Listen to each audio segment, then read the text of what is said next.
Pro is your digital assistant. আসসালামু আলাইকুম। এখন আমরা দেখব একজন TSM ভাই কিভাবে তার এসআর এর রুট সেটআপ করতে পারে।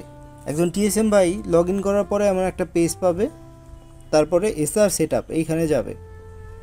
এসআর সেটআপে যাওয়ার পরে আসলে দুইটা অপশন আছে, একটা হচ্ছে অ্যাপ্রুভড এসআর আর একটা হচ্ছে পেন্ডিং এসআর।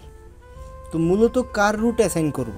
পেন্ডিং এসআর এর যদি রুট অ্যাসাইন করতে যাই তাহলে ওই এসআর এর উপরে ক্লিক করব, তারপরে তার বেসটা সিলেক্ট করব। যেমন এখন আমি নোয়াখালীর একজন TSM ভাইয়ের আইডি দিয়ে লগ ইন করছি, তো আমি নোয়াখালী সিলেক্ট করলাম, নোয়াখালী সদরে আমার একটা ডিলারই আছে, এই একটা ডিলার সিলেক্ট করে দিলাম। যদি বেশি ডিলার থাকে বেশি ডিলারের ভিতর থেকে আপনি একটা সিলেক্ট করে দিতে পারবেন। তারপরে আপনি ডিস্ট্রিক্টটা সিলেক্ট করবেন, ওপরে সার্চ দিয়ে ডিস্ট্রিক্টটা সিলেক্ট করা যায়। নোয়াখালী সিলেক্ট করে দিলাম। তারপরে থানা, আমার এই এসআরটা নোয়াখালী সদর থানায় বা আরও কয়েকটা থানায় কাজ করবে, আমি নোয়াখালী সদরটা আপাতত দিলাম, ওকে।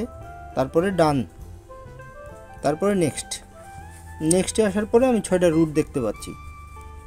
তো শনিবারের রুটে আমি যদি ক্লিক করি, এখানে যেই রুটগুলো দেয়া আছে এর ভিতরে যেই রুটটা এসে শনিবারে যাবে ওই রুটটা আমি সিলেক্ট করে দিব।